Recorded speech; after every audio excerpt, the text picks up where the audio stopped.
রামুর মানুষ অনেক অতিষ্ঠ হয়েছে, অনেক অত্যাচারের শিকার হয়েছে, অনেক হয়রানি হয়েছে। আমরা এটা চাই না। উনি রামু ছাড়ার আগে যে অপকর্মগুলো হয়েছে, যে অন্যায়গুলো হয়েছে, সবগুলোর হিসাব দিয়ে এখান থেকে চাইতে হবে। রামু বিদ্যুৎ সরবরাহ অফিসের বিভিন্ন নিয়ম, দুর্নীতিসহ ধর্মীয় প্রতিষ্ঠানের বকেয়া বিদ্যুৎ বিলের কারণ দেখিয়ে অন্যায়ভাবে বিদ্যুৎ সংযোগ বিচ্ছিন্ন করার বিরুদ্ধে প্রতিবাদ করেছে বৈষম্য বিরোধী ছাত্র আন্দোলন রামু। আমরা যে টপিকগুলো তুললাম, আমরা এর স্থায়ী একটা সমাধান চাই। আর যদি স্থায়ী সমাধান দিতে অক্ষম হন, তাহলে হয়তো পরবর্তী স্টেপে আমরা যে আমাদের যে কার্যক্রমগুলো আছে ওগুলো আমরা আপনাকে উপস্থাপন করব। ধন্যবাদ। শনিবার ৭ সেপ্টেম্বর ছাত্র প্রতিনিধি জায়েদ বিন আমানের নেতৃত্বে রামুর বিভিন্ন ধর্মীয় প্রতিষ্ঠান, মসজিদ ও বৌদ্ধবিহারের প্রতিনিধিরা রামু বিদ্যুৎ অফিসে গিয়ে প্রতিবাদ জানায়। এই সময় বিদ্যুৎ উন্নয়ন বোর্ডের বিভিন্ন দুর্নীতির অভিযোগ তুলে ধরেন ছাত্ররা।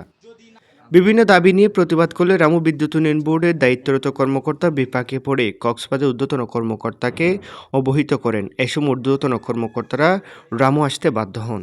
তিনি এসে সকল অভিযোগ নোট করে এবং ১ মাসের মধ্যে সকল সমস্যার সমাধান করার আশ্বাস দেন এবং মসজিদ মন্দিরের সংযোগ তৎক্ষণাৎ সচল করে দিতে বাধ্য হন।